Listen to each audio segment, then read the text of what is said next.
Okay. So this is the last teaching session because the last two sessions are going to be one-on-ones with people, and Shuki will be leading guided meditations, and then you guys will be doing a personal exercise that I've prepared for you. So instead of an exam this time, you'll be doing your own personal work that's been guided and arranged. So you'll be getting a sheet to fill out just privately to yourself.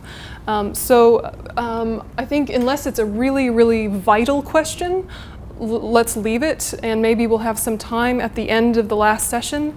But I really want to make sure the 5 powers during the day and the 5 powers at death, content-wise, are clear.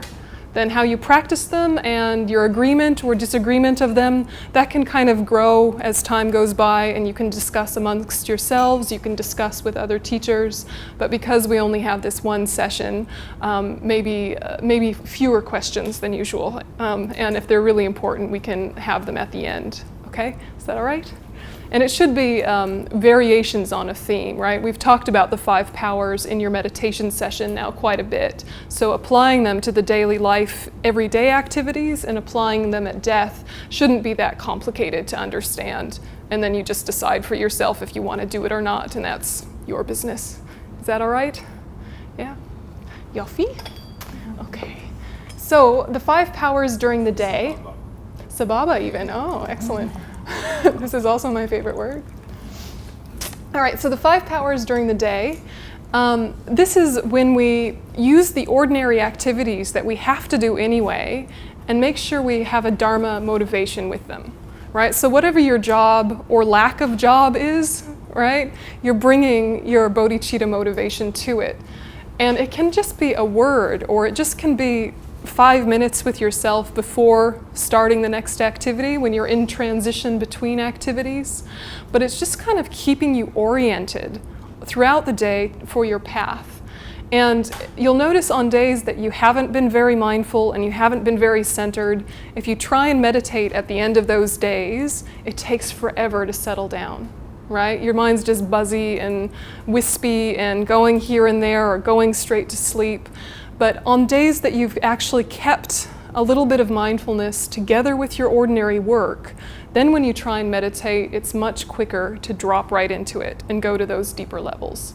So when you have a strong meditation practice, it bounces into your daily life. And when you have a strong daily life practice, it goes back into your meditation cushion. They help each other out, right? And that's the way it should be. They shouldn't be like completely unrelated activities, where you're this like beautiful, compassionate person while you're sitting, and then you stand up and yell at your family, you know, which can happen, right? So you're just trying to keep a bit more consistency between sit-down practice and walking around practice.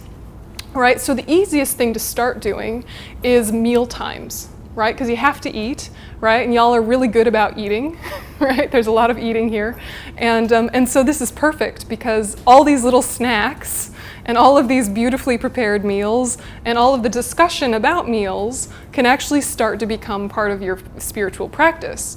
And in a way, it already is, right? The way you guys are with offering food to one another and bringing food to places for one another is just beautiful, right? Not all countries have this. It's just lovely. And what you can do is take that beautiful generosity and step it up into bodhicitta generosity. Right? So say you're having breakfast, like you do, right? On a good day when you remember and you're not having a cigarette and coffee for breakfast, you know, when you're actually having food. What you do is you think, all right, look at this beautiful food. All right, what's my practice for this food? I could go in a connecting with interdependence kind of a zone. I could go into a seeing this food as medicine kind of zone, or I could go into a tantra zone if I'm a tantric practitioner. So if you're a tantric practitioner, go to the tantra zone with your food. It's really important, but I'm not going to talk about that here, right? So tantric practitioners do tantra food. Yes, bliss and void, rock on. We can talk about it later. Okay, so non-tantric practitioners, you can choose, all right? So one way is to just sit with the interdependence of all the stuff that got onto your plate. All right, you can think of, I was just going to gobble this down and think yum, yum, yum, and dash off to something. Or I could think, wow, actually, how many sentient beings were involved in this arriving here, right? All the sentient beings involved in the growing of the food, right? In the development of that food, of the packaging of that food, perhaps excess packaging of that food, of, the grocery stores and the people that work at grocery stores, all of the transportation, all of the energy. So much energy went into just this one meal. Never mind the actual preparation of the meal, right? Which maybe you did and maybe other people did for you. But just like how much energy is there on that plate? And yet we just kind of gobble it down like it's nothing, right? If you can be a little bit more mindful about all of this consumption actually rides on the back of previous energy, and I'm now connected to all of that previous energy, it can make it a much more sacred practice. It can make the food live in you a little bit differently, right? You're starting to view it as, I'm really lucky to get all of this food, and I'm actually really lucky to be connected to now all these sentient beings. Yeah? All of these sentient beings that, whether voluntarily or involuntarily, are a part of this meal, I'm connected to them now. And if you are someone that still eats meat, rather than getting in a whole guilt trip or a whole justification of, I just have to, okay, I've heard it, right, whatever, work it out. But if you're still eating meat, you can make that practice. You can say, now I have a karmic connection with the being who was once in this flesh. May the next time we meet, may it be positive, right? May you, little cow, have a perfect human rebirth and quickly meet with Mahayana spiritual friends. And if you know any mantras that you blow onto that meat, and whatever association that being still has with their old body, may that be somehow beneficial through dependent arising. Okay? So, you're working on your consumption on all levels. If you're an amazing Jain, fallen fruit, strict vegan, full of amazingness, you also can't be too cocky because, even fruit and vegetables, there was transportation, there was insects there was all sorts of harm. There is no way to avoid harm in samsara.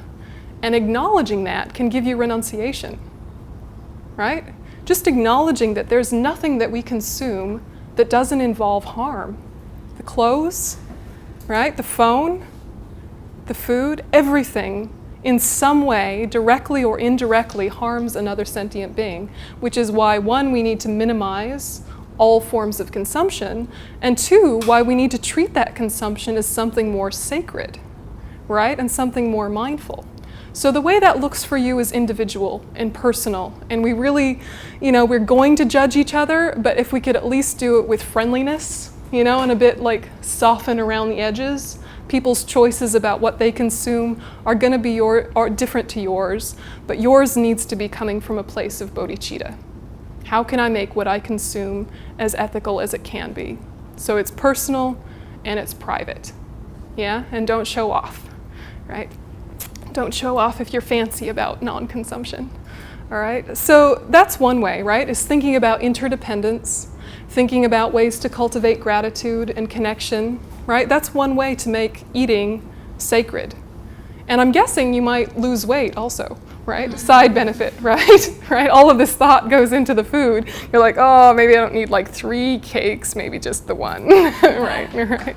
In theory, right? In theory. And if it doesn't matter, right? But if you really are looking at food differently, your life can become a lot richer, yeah? So then you can also think, all this energy that went into this food, also I can offer this to the people around me, right? Anyone around me, I'm now offering this incredibly charged plate, right? This plate that just seemed like everyday food that I just quickly picked up from the supermarket, you're realizing is loaded with energy, and now you're offering it to someone, makes it much more sacred.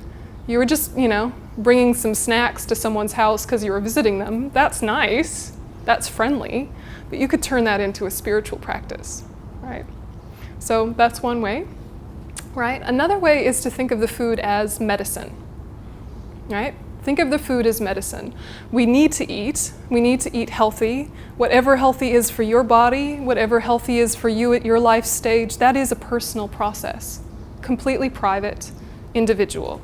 But we do all need to eat well and healthy and treat it like medicine. Because how are sentient beings going to be supported by us unless we're healthy? right? So you almost start to eat better than you did before you were a Buddhist because you know they need you to be strong, right?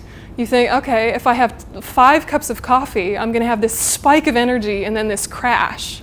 For all sentient beings, I'm going to have 1 cup of coffee and 4 glasses of water, right?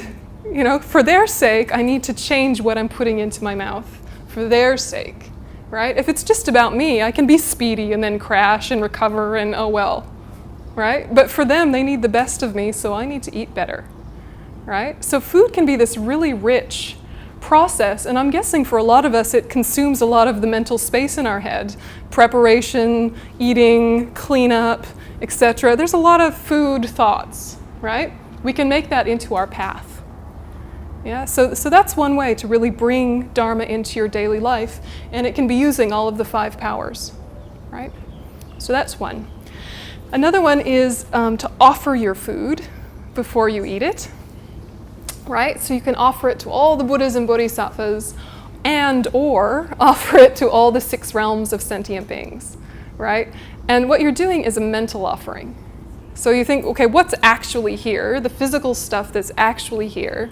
Mentally, I'm going to imagine transforming into beautiful nectar that I offer to all the Buddhas and Bodhisattvas, not because they need food, they're fine, but as a way of showing my value and respect for the path, creating an openness and a receptivity to the path, right? Also, good karma also creates the cause for resources, win-win, right? Or, and you can think, I'm offering to all the different sentient beings, what do they need? Okay, what do God realm beings need? All right, they need to not have so much pride. They need to not be so indulgent. So maybe I send them wisdom and awareness, right? All right, what do the demigods need? They need less jealousy. They need less competitiveness. So even if you don't believe in all the 6 realms, you certainly believe in the 6 kinds of afflictions, right? So you can make it all in the human realm, yeah, if you're not someone that believes in the 6 realms. All right, so jealous people need less competitiveness. May they find satisfaction in their own abilities and rejoice in them. You know, you just kind of consciously sending them what they need, yeah? And in doing that, you're sending yourself what you need. Yeah, it's a, you know, it always goes both ways with the Dharma. All right, so then what do human beings need? They really need a lot less attachment, right? They do better with less attachment. If they weren't so worried about my space and someone else's space, if they weren't so worried about my country or country, if they weren't so worried about all these kind of, I need this in order to be happy, this extra phone, this extra tablet, if there was more contentment, they would be happier. Right? Not then they'd be good people, and if not bad people. It's not so superficial. It's that if they had less attachment, they would be happier, right? And you can think about like animals completely consumed by ignorance and fear and attachment and basically just basic needs. Of course there are exceptions. Of course there's amazing animals. Yes, yes, yes. But generally speaking, right? Thinking about the animal realm, sending them wisdom, sending them insight, sending them freedom from fear, right? So you're just gently going through them one by one, right? And it's also increasing your acknowledgement that other sentient beings exist, right? You are not the only sentient being on Earth. When you are your most depressed and you're most grumpy, you are the only person in the world, right? That's when you're the most suffering, is when you've completely isolated and centralized on your own perspective. And as soon as you open out, there is relief, yeah?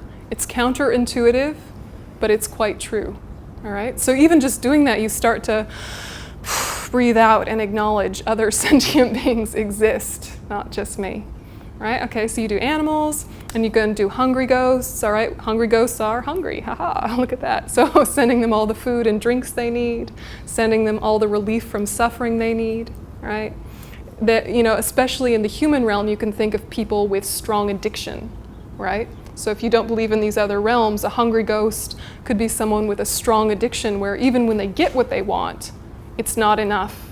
And they're always chasing the first high and never getting it, and more substance is needed to fill the gap and that horrible suffering of addiction.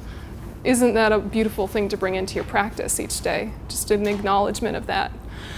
Right, hungry ghosts, then you got your hell beings, right? So you've got your cold hells and your hot hells. right? Born from the two kinds of hatred.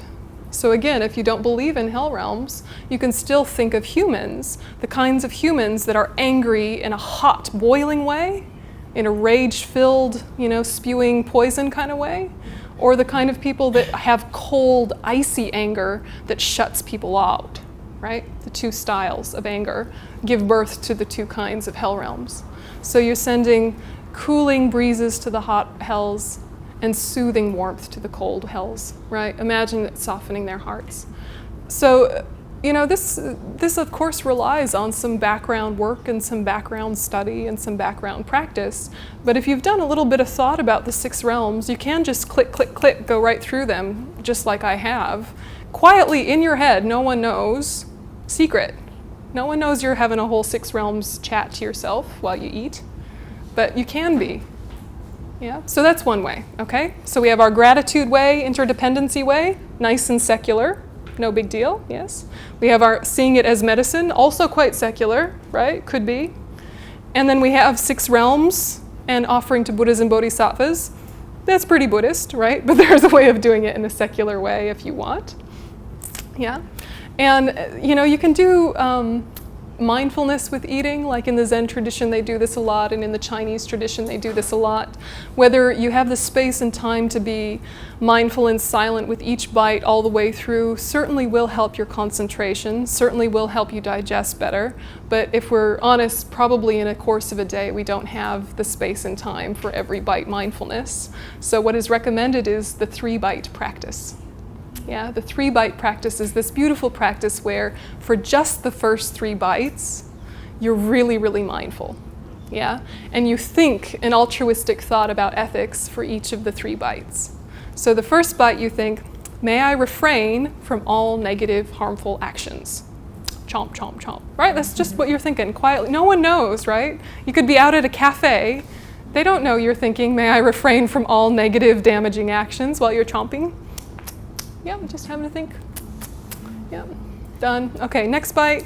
May I do all positive, beneficial actions? Yeah, like it's nice, right? It's a nice thought to have while you're chewing, yeah? And then your third bite is, may I actively benefit all living beings in whatever way I can? Yeah, these are the 3 kinds of ethics. Yeah, so chomp, chomp, chomp. May I actively be of benefit to all living beings? Done, right? So that's a nice quickie, right? That's a nice quick one, right? 3-bite practice. The point is, use what you're doing already. Use what you're doing already and make it your spiritual path. You with me so far? Any logistical questions? You got options now? You feeling good? You got options? You could pick one? Okay. And so on the back of the exercise I'll give you, you don't have it yet, you can write different ideas for meal times. I forgot to do meal times, I think, on there. But anyway, meal times, have some thought about it. You can do a Vajrasattva mantra while you're on the toilet. Yep, you can. Normally, do not do Dharma in the bathroom. It's weird, right? Don't do it. It's rude. But imagining cleansing light flushing through you as you do a Vajrasattva mantra on the toilet, totally acceptable, right on the list. So if you're that kind of toilet person, go for it, right? But even the toilet can be meaningful, right? Why? That's good. Purification, it goes right with the visualization. Yeah, see? Yeah. Exactly. You can also do it in the shower, right? You can do some Vajrasattva mantras in the shower, right? It helps reinforce the visualization, cleansing, yeah. Yeah, so these are just, you're doing them anyway, right? You're doing them anyway and you're so busy, might as well make these times something that regrounds you and reorients you.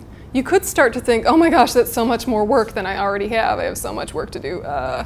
It actually is a way of recentering yourself, so what you actually do feels like it has more meaning and purpose. Yeah, because it does have more meaning and purpose then. Life will just rush by. The activities of the day will just rush by. Our life will just, like a little blink of a moment, just gone, right? If we wait to be organized, if we wait to have time in order to practice, we're never going to practice. We have to just practice now, unorganized, untidy, not totally clear. Just jump in and start and tidy it up as time goes by. Yeah, so just slowly, slowly. So meal times, shower time, toilet time. Shower time, toilet time, a bit of purification, quite nice. And again, you can pick your transition times, but it is nice to think, what's one word or one mantra or one thing I can do to center myself in transition times throughout the day, coming in and out of the car, in and out of the kitchen, these times when we're in between tasks. You put the kettle on, waiting for it to boil. Sometimes we're so busy and frenetic in our mind, we can't just hang out and wait for the kettle to boil. We need to be fussing around in the kitchen, we need to be scrolling on our phone, we need to be looking at the newspaper. We can't even just let the kettle boil, right? When you're so wound up, you can't just, all right, 10 seconds. Right? It's not like it even takes that long. We don't even put it on the stove anymore. We have this button, boil, right? Or these nice machines where it's already boiling, you're like, oh, it's not ready yet. God, it's all right, give it a minute. It'll be okay, right? But sometimes we're so wound up, we can't even just be with our breath while the kettle boils. And if you could do even that, I think it would reorient your day so it doesn't just whiz by like a blink, totally dissociated, totally unmindful. Just pick a few things you do all the time and decide, these are my practice anchor things. When I used to wear glasses all the time, I used to think every time I pushed my glasses up my nose, stay mindful, right? But then I realized they were falling down my nose so often I didn't want them anymore. But like this, right? So stay mindful, little cues. Or for us Buddhists, there's forever shoes going on, shoes going off, shoes going on, shoes going off. So I try and use that because I have to do shoes on, shoes off all the time as a little anchor for my practice, okay? So that's 5 powers during the day. Just bring it into the day in whatever way feels authentic and useful to you. Yeah. The other 5 powers that I want to talk about is the 5 powers at the time of death. And this is, pretty intuitive. It's what you would expect. It's what you would guess it would be. I have it written here and you can look at it, in the breaks, but it's as you would expect. Same as on your meditation cushion.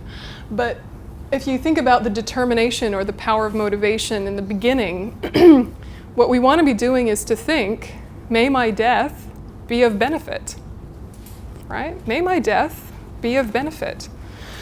If you've ever been with someone who's dying, the people around the dying person are so affected by it, right? The dying person thinks it's all about them, right? It's my death, damn it, right? And it is, but the people around the dying person are going through all sorts of stuff, right?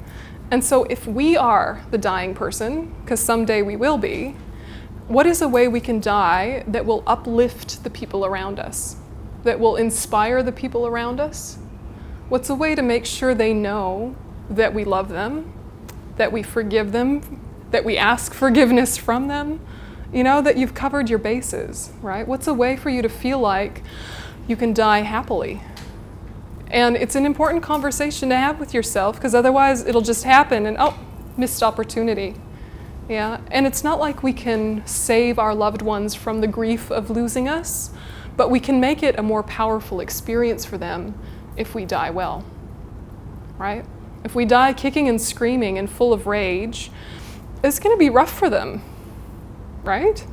And we want to think that we won't, but, how are we in a crisis now? Just thinking about when things are really rough and we're really stressed, do we keep our balance or do we lose the plot? Death will be similar, right? Death will be similar. So if you cope well with crisis already, it's a good indication that you'll cope well with your death. But I'm guessing there have been times when you've lost your mindfulness and reacted in a way you wish was different. Our last moments with this group of people, we want to be really meaningful for them. We're about to move on. It's like changing clothes. We're getting a whole other set of family, a whole other set of friends, kind of what happens with our relationships with them. Okay, we will meet again. Hopefully it'll be good. But they are left behind with their memory of us. What's going to be enriching for them? Do we want to leave a legacy of our impatience and criticism and judgment? Or do we want to leave a legacy of love and compassion and acceptance and wisdom? What do we want to leave for them? So having a motivation of how do I want to die for others? Even the nurses around us, right? If we're dying in a hospital, we don't want to be hard work for the poor nurses. When you're in hospital, it's so easy to get entitlement, right? I'm the sick person, look after me. It's your job to look after me. You're not even a person, you're a servant to me. You can get all this, we've seen it, right? Either in ourselves or in other people. You can become demanding like a baby when you're sick. In Israel, we do it also we are alive. I'm not saying, I'm just saying, right? But what's a way to make life easier on those nurses, those doctors, those hardworking people, so that, we're a relief to go into, right? They go into our room with their clipboard and they're like, oh, phew, this one's not hard work. This is a breath of fresh air, this one. We could be that one that the nurse goes in and is like, oh, how are you, darling? What do you need? I'm so happy to see you. And you just come out with kindness and gratitude, and you're making that nurse's life easier and more beneficial. And again, you remember that when you are kind and altruistic to other people, that has the natural effect of peace for you. It's in your own best interest to think of them, right? If you're thinking, how can I make this atmosphere happy for them, you become happy also as a side effect, right? But if you start with, how can I get managed? How can I get soothed? What do I need? I, you'll get yourself all agitated and all full of discontent, and nothing will be good enough. You'll be annoyed at the pillow, you'll be annoyed at the sheets, you'll be annoyed at the nurse, you'll be mad at your relatives, and you'll die angry. It's up to you, right? It's our choice. So we have to kind of grab control of our mind and decide this direction. And at first it will be a struggle, and then it will release into something very beautiful. It's only the first few minutes of changing the habit that is a little bit of a struggle. Once you've made the choice, things start to flow. So if we can be brave through the first few minutes of choosing something different, the life does get easier. Right, so the motivation at the time of death, during the death, and in the bardo, right? Bodhicitta, bodhicitta, bodhicitta. So the bardo is the intermediate state. And I think most of you have done the death and rebirth. Yeah? All right, so then familiarization is to rehearse your death, right? Do some death rehearsals. This word rehearsal, like rehearsing for a play, right? So you want to rehearse your death so it doesn't freak you out. Right? So it doesn't freak you out. You want to go through the process, and if you can, bring some mindfulness to it and bring your practice to it. So you can. So you just walk yourself through it, and we'll do this meditation. And a lot of you have done this meditation before, and some people will say, yeah, I've done it before, as if it's just the one time is enough, right? Tantric practitioners should be doing this multiple times every single day. If you're not a tantric, not a lower tantra, but a higher tantra practitioner. Now, if you're not a tantric practitioner, still having it as one of your default kind of go-to meditations is really going to serve you well, because it will help with your death, and it will help when you're observing the death of other people, because you'll kind of be a bit more in sync, a bit more sympathetic to what's going on for them, right? If you've moved your mind through these stages, even just artificially with your imagination, still when you're with someone who's dying, you'll be like, I think the water element's not supporting consciousness. They are really dry in their lips, their tongue is really dry, that's uncomfortable for them. Okay, what can we do? Let's, a little sponge on their tongue, let's put some moisturizer on their lips. Okay, that's the stage they're at. We need to all start to be a little bit more calm in the room because they're sensitive, right? You just a little bit on top of it.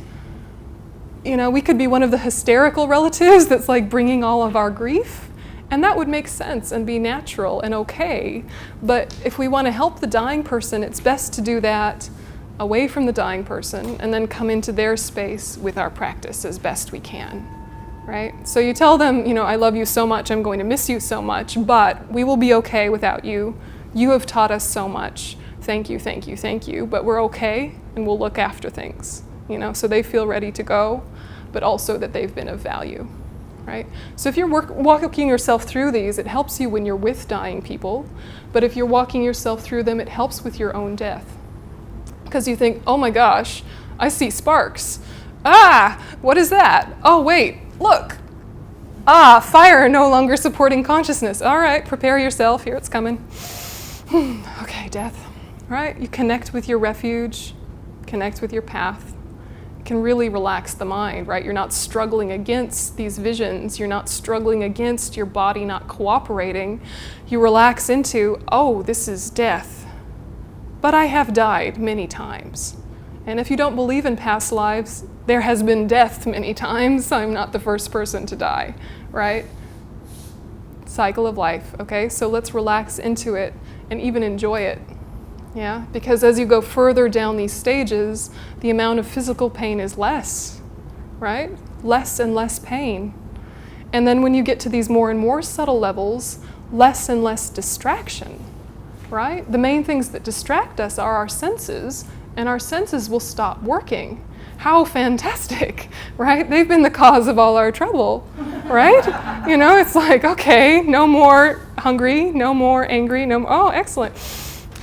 You know, so as you go more and more into your subtlest mind, less and less distraction, less and less pain. This is an amazing opportunity.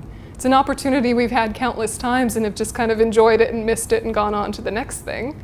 This time, maybe we could realize emptiness in the clear light. This time, maybe we could remember bodhicitta and have a really positive rebirth and hit the ground running, you know, like these cute little monks you see in pictures in Tibet, you know, that from 7 years old are like, I want to be a monk, let's go, you know? And I'm sure there are other stories that are not like that, but you know, sometimes these little kids, they genuinely want to be a monk. They say, Dad, let me be a monk. My own teacher had to run away from home to be a monk when he was 7, and they kept hauling him back. And he'd say, no, I want to be a monk. And he'd run off again, and eventually they got one of the uncles who was also a monk to look after him, you know, because he was 7 years old, and let him be a monk, yeah? And now he's 81 and still happy about that choice. You know, we could be like one of these really amazing kids that has all the precociousness and all of the openness and curiosity about life and shares naturally with the other kids and has joy. You know, we meet cool kids like this sometimes that's like, wow, you're an old soul, right? Old soul, right? But really it just means they remembered their lessons from last time, right? Yeah. You said that if we are freaking out when we have a crisis, then Most likely we'll freak out at death, yes. yeah, but you also said that you suffer less because your senses. Here, right? Here, you suffer less. Here, you suffer more, right? It depends on what part of the chart, right? So at the 8 stages at death, as you're starting to die, you will freak out. If you're used to freaking out and your default mode is freaking out, you'll probably freak out, right? Now, it's not the end of the story, and you will get more and more subtle. But remember, it's those last few moments at the time of death that help ripen the seeds for your future life. So it'll be normal to be scared, but if you're not identified with your fear, if you're not identified with your attachment, you're like, okay, I have some attachment, I have some fear, I have some regret, but really my path is this, right? My path is to work on my mind in order to be of benefit to all, right? You know, you just keep reorienting to your path. That will help, right? So you're, you know, what your response is doesn't have to be the, you know, a horrible thing. It's just not identifying with it and following it, just like in meditation. It just doesn't make sense to me because when you have crisis in life, you say like, I have to deal with it because I will continue to live this life and I will continue to have this pain. So I have to deal with it. This is why I'm freaking out because I have to solve this. Yeah, right. But in death, it's not so. Yeah, so maybe you'll be fine, right? People panic for different reasons, right? So maybe the death will not be a panic thing. You'll be like, oh, phew, thank goodness, right? Yeah, so it really is individual, right? And again, this is so personal and private. How are you in crisis? Well, it means what kind of crisis, right? What kind of stuff freaks you out? If the idea of this life's problems ending doesn't freak you out, then great, right? You know, yay, next life. May it be better. Oh, wait, I'm bringing the same mind. Maybe it'll be the same. Right? You know, I mean, we talk a lot about this, the legacy that you leave yourself, right? What is the legacy you want to leave yourself? The inheritance you want to leave yourself. Are you leaving yourself an inheritance of anger and criticism and impatience, or are you leaving yourself a legacy of kindness and patience and wisdom? And only you know that, and no doubt it's mixed, because it's mixed for everyone. But, feed what you want to grow, right? Yeah. Observing other people's death, does that also constitute as rehearsing our own? Yeah, absolutely. So you can be mindful of that even if the other person is... Not at all. Yeah, exactly. And you can really be holding the space for them in a much different way if you're bringing your path to their deathbed. They don't even know, right? You're just being supportive. But you're aware that, okay, the mind's going to get a bit sensitive. All right, what are the things that they love? What are the things that annoy them? And I can just be a bit conscious about what's in the room. If you're not in your path, then you're just kind of can get really easily micromanaging and like getting really controlling and really tight about things. And I hope I'm doing it right and I don't want to be bad. But if you're in your path, you can just be like, all right, I can only be in the present moment. In this moment, what's going to be useful? And you just check. Do I have control over that? No. Do I have control over that? No. I do have some control there. Okay. And I remember this when one of my grandfathers was dying. I was lucky enough to be with him, and my grandfather liked that I was a Buddhist. So he was in a kind of half coma, in and out of consciousness, and I said, "Grandpa, I'm doing medicine Buddha puja. Wink, if it's okay." Right? And he couldn't wink or not wink, so I'm like, all right, I'm going in, all right, but if you're annoyed, Dad's coming next with the Bible verses, all right? Okay. So I did medicine Buddha puja, and it seemed fine. And then my dad did some beautiful passages from the Bible. That was fine. Then my mom played Frank Sinatra, because he loves Frank Sinatra, right? And Dean Martin and all his favorites, and that was fine. And then we're waiting, and like, right. So how's it? All right, still. All right. And then my mom had this great idea. She said, "Dad, we'll look after your cat." And then he died. Right? And so it was like he just needed that extra reassurance. And whether that was a coincidence or not, who knows? But, it's kind of like it actually became this beautiful family bonding because we each did what we do, And we are also conscious of what would he want of what we can do. I didn't do a whole full-on guru puja with like symbols and horns, and, right? I did nice medicine Buddha in English, world peace, all good stuff there. My dad didn't do like Genesis from the Bible, right? He did the friendly bits, all the nice friendly bits. And so, we were conscious of what he would want, but also we did what we do. And it was this beautiful practice, and he died really peacefully. And when you've been with someone who's died well, there is a really beautiful ambiance in the room. There's this very beautiful feeling, and some of you already know what I mean. There's this beautiful feeling that can be in the room as their consciousness leaves.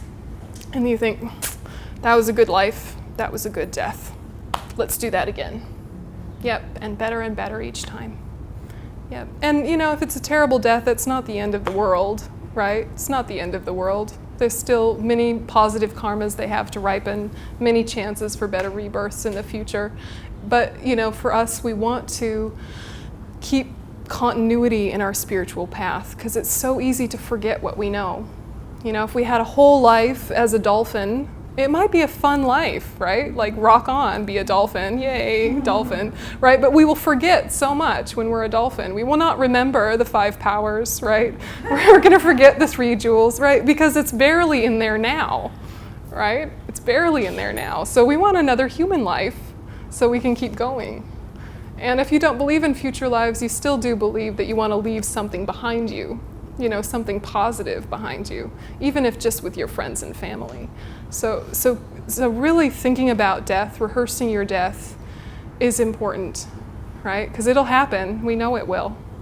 We know it will. And young people die before old people every day.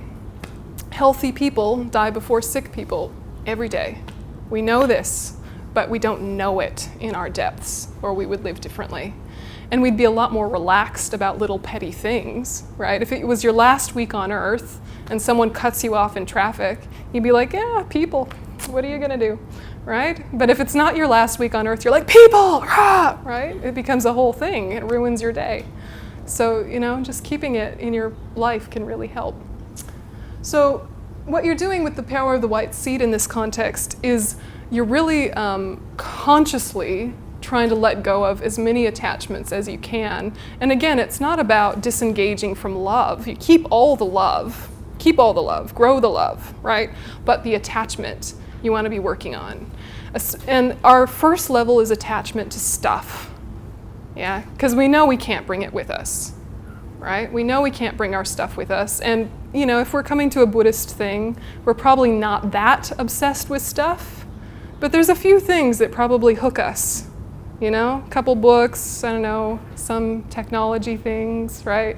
Some fancy tea set from grandma, I don't know. We all have our thing that kind of, catches us, and it actually does come up at the time of death if you haven't dealt with it, right? If you haven't made a will, if you haven't made a plan about where your stuff goes, for a lot of people it can really agitate their mind. They really start to worry about it and get fixated on little things that don't matter, right? My tea set, and you're like, if you've already sorted where your tea set's going, that's not an issue at your deathbed.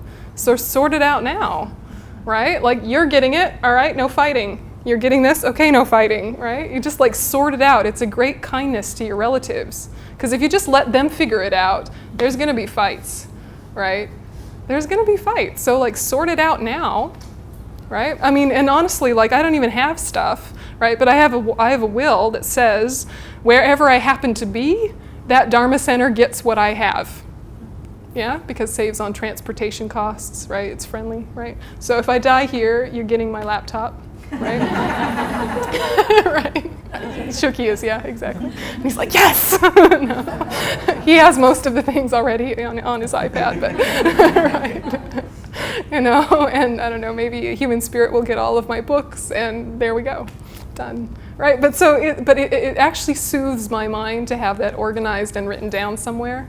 It soothes my mind. I don't even have that much stuff, right? I've got a few books, and I've got my laptop, right? This weekend, next weekend. Next week, because you're not ready to receive new technology this week. But it soothes the mind, and honestly, we might be okay with this conversation with ourselves, but if you can be brave, if you're with a loved one, to say, look, I'm not saying you're dying now, but let's just should we sort this out? Do you want to sort it out? No, too soon? Okay, anyway, just putting it out there. If you start planting the seeds, it helps them be able to have the conversation when they're ready. But if you never kind of show that you're ready for that conversation, it's hard for them to start the conversation. Yeah, so if you can be brave to say, I can have this conversation if you want to, right? And what do you want at your funeral? What do you want done with your remains? I'll do what I think's best, but I would rather know what you want. It's nice. It's a kind thing to do for your relatives to just tell them. And if you want special Buddhist things done, you have to tell them. Otherwise, they're going to put you straight in the ground, right? Especially if you die here, you're going straight in. And you say, no, leave me alone for 3 days. Leave me alone for 3 days. You need to have that organized, right? All right, so, get it organized. And talk to your local officials about what is legal and possible. It's important, because if you're feeling like my meditation's going okay, I might catch the clear light, don't touch me if I die. Leave me alone, right? You have to tell them, or they will, right? You go straight in the ground. Yeah. And remembering that death is not an emergency, right? If someone dies, you don't have to race to call the police. Give it some space. Be with them. You don't have to. It's too late. They're dead, right? It's not an emergency. Enjoy being together at that more subtle level, because they're still in the body, right? The body is medically dead, but they're still there, so create a sensitivity and be sacred with the space, And so also communicating that with your loved ones so they'll do the same when you die. Yeah, so I know it's a hard conversation to have, but if you don't have it, sometimes it's even more hard, right? And it's horrible to have people pass and not know what they would have wanted you to do, right? And if at the very least you can be the sort of person that says, here's what I'd like. Yeah, do what you want, but here's what I'd like, right? And, just get it sorted. can help you when you're dying to not obsess about little things, because sometimes little things will hook you. And then you go through deeper levels of attachment, and if there are people that you have huge grudges with and conflict with for 20 years, it's not going to magically go away at your deathbed, right? It might flare right up and take over your whole mind. So sort it out, right? And if they're not alive, you can still sort it out, because who is the one sorting it out? It's you and your mind. They don't have to change. Yeah. How long is there a conscious spirit in the body after death? I would imagine that it's completely frightening that at that point that the bodies are whisked off, stuck into going, it's like, so I mean, I would hope for the spirit that it would be taking off relatively quickly. Yeah. So when you say it's still in the body, for how long? Depends. Yeah, it depends on the person. It depends on the way that they died. But when you move the body, it's very likely for the consciousness to leave then, right? And so if you're a meditator, you don't want the consciousness to leave too soon. You want the fact that you're not distracted and not in pain and at your very most subtle mind to do your practice. So if you're a meditator, you really don't want to be touched, because you want that space and time to do your practice. For regular folks, kind of having them, jolted and then their mental consciousness leaving the body, it's not a huge deal, right? Because they weren't going to practice anyway.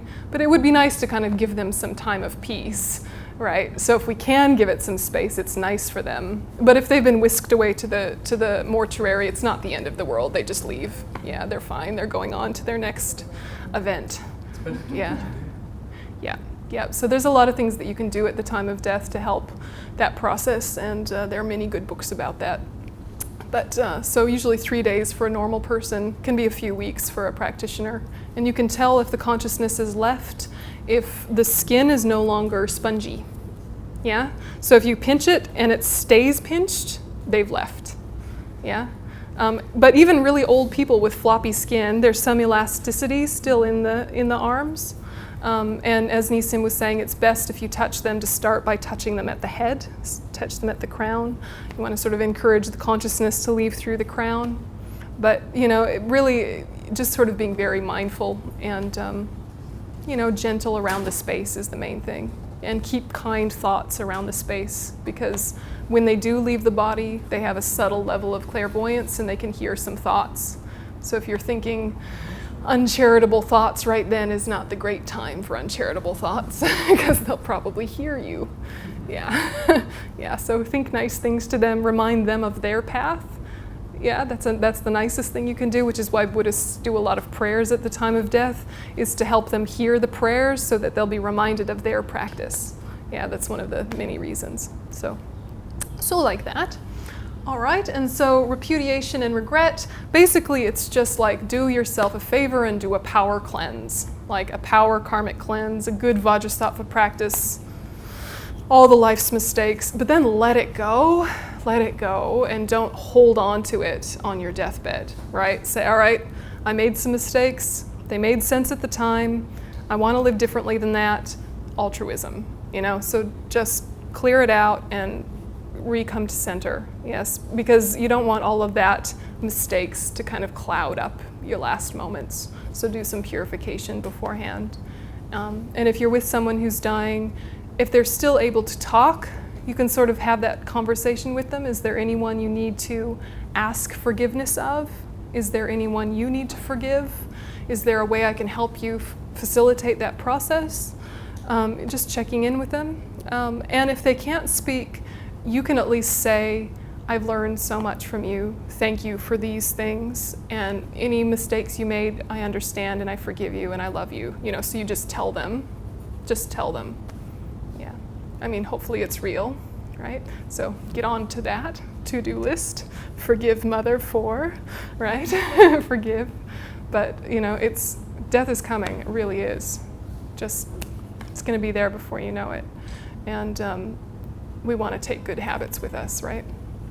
So then aspiration, this is the part where, this is like the bridge, the power of aspiration or the power of prayer. What helps you have a perfect human rebirth from a Buddhist perspective is mainly the karma of ethics, right? The karma of ethics is the main cause for a perfect human rebirth, good solid ethics. Now what you need then to ripen your ethics is what's called a stainless aspirational prayer, which really means thinking, I want all of that energy of ethics to carry through to a perfect human rebirth so I can continue my path. So that prayer acts as like a bridge, yeah, from your good karma that you've created in this life to carry into your next life as a good rebirth. It's the link, it's the bridge. And if you can be thinking that in your last conscious moments, may all the good I did in my life ripen as a positive rebirth so I can continue my path. So I can continue my path, right? So you're thinking like that. So the power of prayer is dedicating the work of that life in that way. Okay? So that's the 5 powers during the day and the 5 powers at death. Shall we do the death meditation right now, or do you need a little break? You ready for a death meditation? In the mood? Okay. So we're going to do this one, and most of you have done it before. And I'm going to try and do it in a way that's really incorporating the 5 powers. So you don't have to write anything down or remember anything, just kind of follow me. And then if later you want to write it down, it's all just there, and you'll be able to see it online anyway. So just try and be with the process as best you can. Get yourself a nice posture for meditating.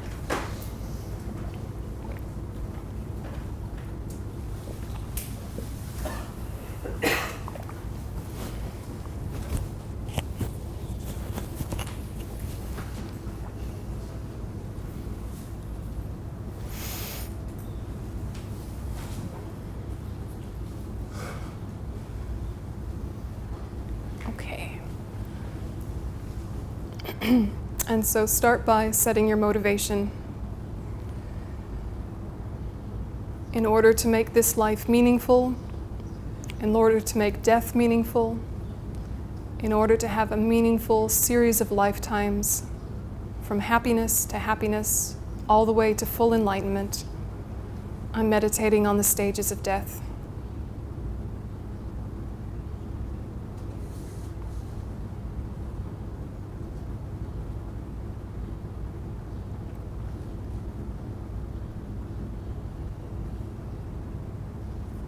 And so picture that it is your best version of how you want to die, in the kind of bed you want to die in, at the age you want to die at.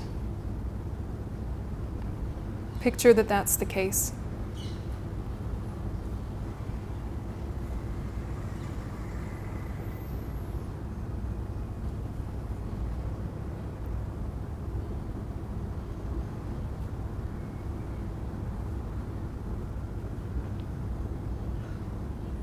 Imagine that you've told all of your family and all of your friends how much you care about them, how much you've enjoyed your relationship with them, how much you love them,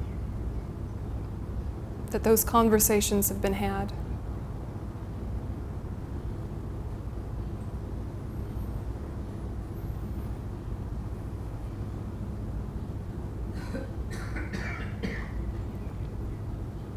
Imagine that you've forgiven everyone you need to forgive and asked forgiveness of everyone you need to ask.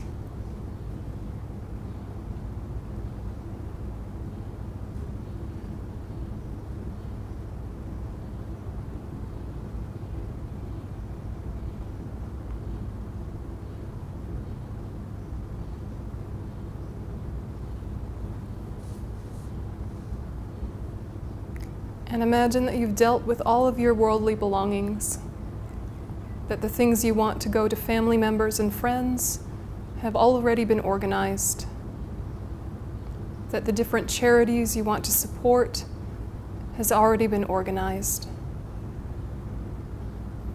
And you feel real relief not to be burdened by your possessions, but that they'll go on to benefit others. So imagine you're already at that point, the best case scenario.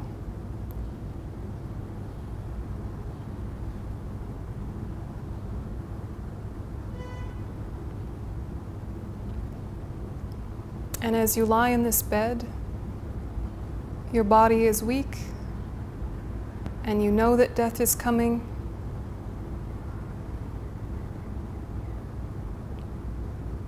and you feel a heaviness.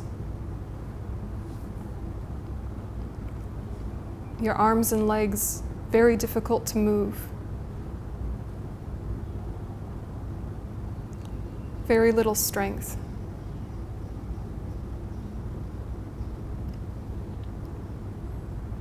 And you observe this, but know it is just the body. That you are not the body.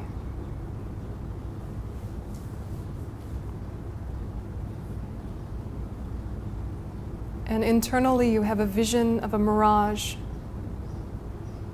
shimmering, dreamlike projection.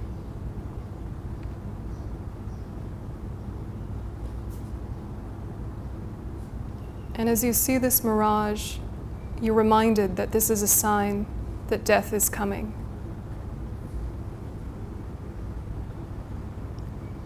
And you think about your spiritual refuge.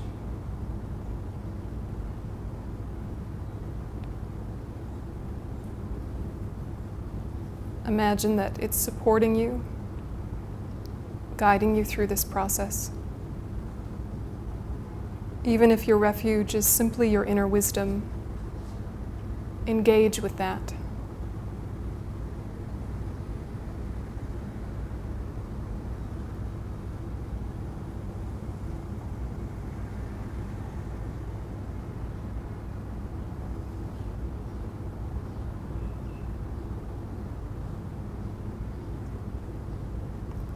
And think, may whatever comes next, whatever form I take or don't take, may I continue my path.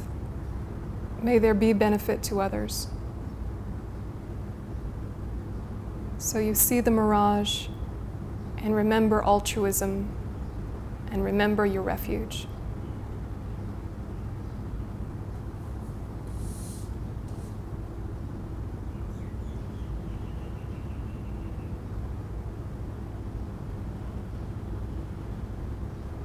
And the vision changes to billowing smoke.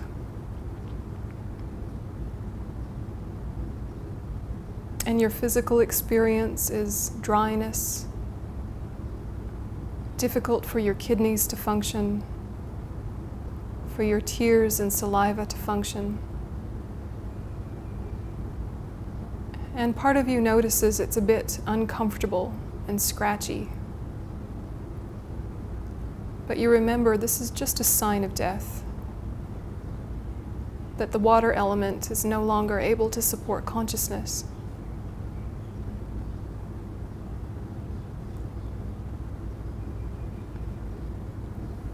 And you reconnect with refuge and reconnect with altruism. Seeing this billowing smoke.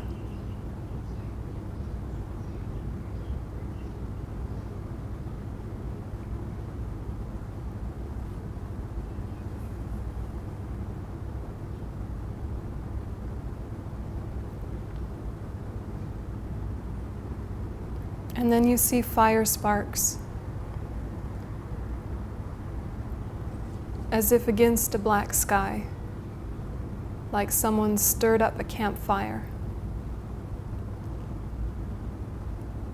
And your body is a bit cold. And the natural reaction is to be scared of feeling cold or worried about it. But you're reminded it's just a sign that fire is no longer able to support consciousness. It's just the body.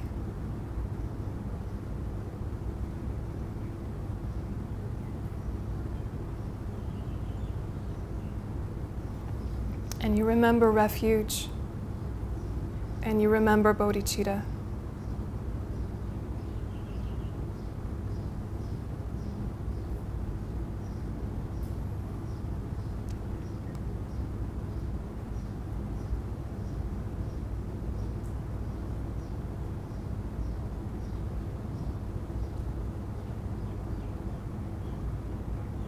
And then there is a vision of a weak red-blue flame, like a candle about to go out.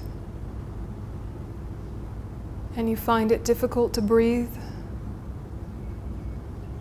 but know there is no need to be panicked, that the breath will stop, the heart will stop, but this is the body, not the mind. And when the breath and the heart stops, also pain will stop physically. And so you see the weak red-blue flame, and you remember refuge, and you remember bodhicitta.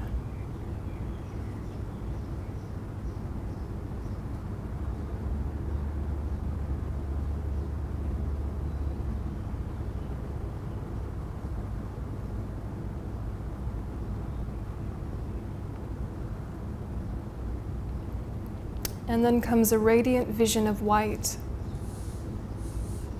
and your body is medically dead, but your consciousness is still there, free from pain. And you see this radiant whiteness, and you're reminded again of your path, that the mind is getting more and more into its subtle state,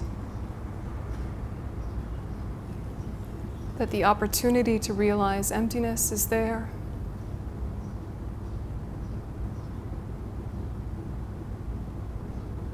And you reconnect with refuge and bodhicitta while seeing the radiant white light.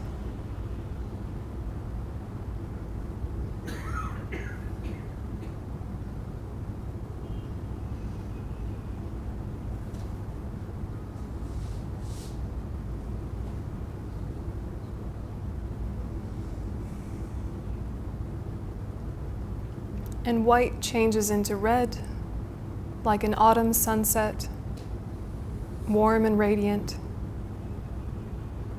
The mind becomes even more subtle. The old worries and fears are gone. The old attachments and aversions no longer distracting you.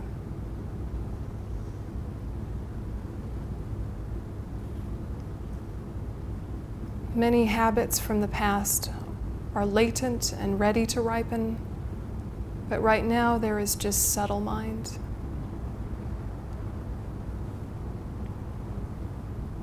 And imagine it carries refuge, carries bodhicitta.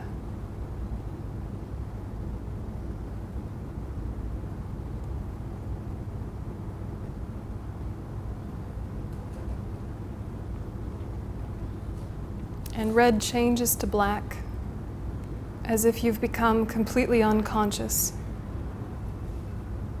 But in that blackness, imagine is imbued with refuge and bodhicitta, and imbued with the awareness that the clear light is coming. The very most subtle mind will dawn, and the opportunity to experience non-duality. The opportunity to see the emptiness of the mind.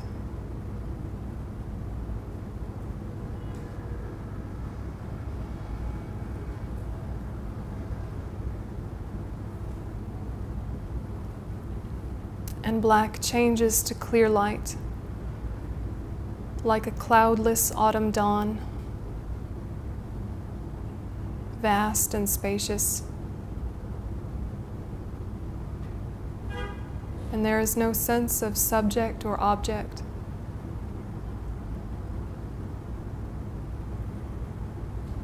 You see it as empty of inherent existence.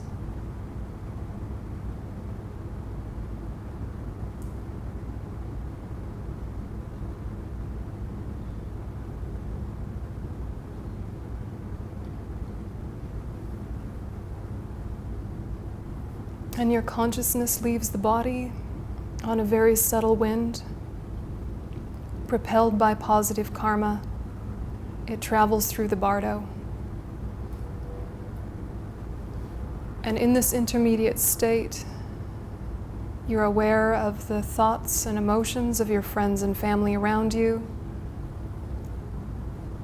You're also aware of your own mental projections and visions, some peaceful, some scary. All sorts of appearances, but you remain steady with refuge in bodhicitta.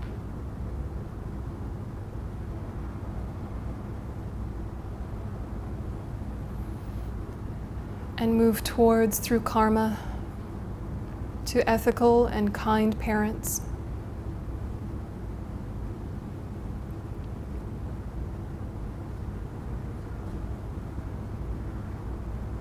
And as you enter into the womb of your new mother, the visions reverse.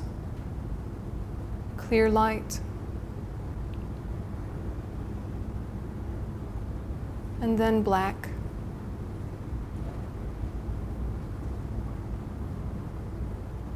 And then red.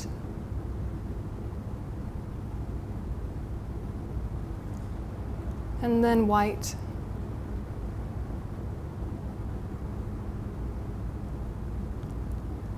Flickering flame.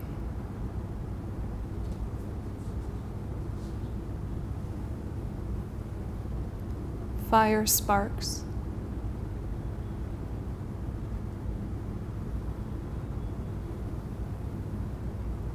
Billowing smoke.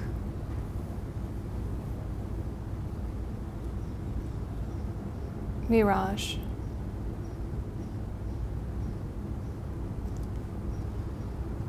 And you begin to grow cell by cell in your mother's womb. And because of positive karma, imagine that you carry refuge in bodhicitta, all your positive habits, and the karma for a strong, healthy body.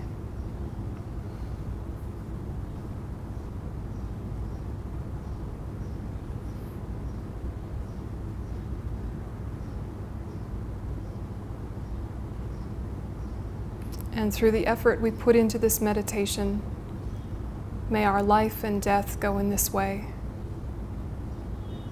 May we continually move towards our fullest potential, enlightenment for the benefit of all sentient beings.